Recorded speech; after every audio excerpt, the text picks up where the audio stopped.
আয়াত 53 ওয়ায়াস্তাবিউনাকা আহাক্কুন হুয়া কুল ই ওয়া রাব্বি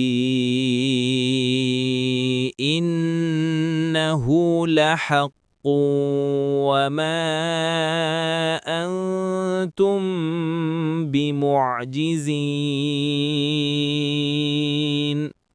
অনুবাদ: আর তারা আপনার কাছে জানতে চায়, এটা কি সত্য? বলুন, হ্যাঁ, আমার রবের শপথ, এটা অবশ্যই সত্য, আর তোমরা মোটেই অপারগকারী নও। এখানে আল্লাহ তাআলা তার নবীকে আল্লাহর সত্তার শপথ করে কিয়ামত যে আসন্ন তা বলতে নির্দেশ দিচ্ছেন।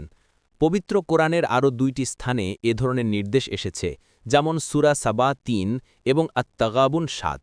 মূলত কিয়ামতের ব্যাপারটি বিশেষ গুরুত্বের দাবি রাখার কারণেই আল্লাহ তার নবীকে শপথ করে বলার নির্দেশ দিয়েছেন।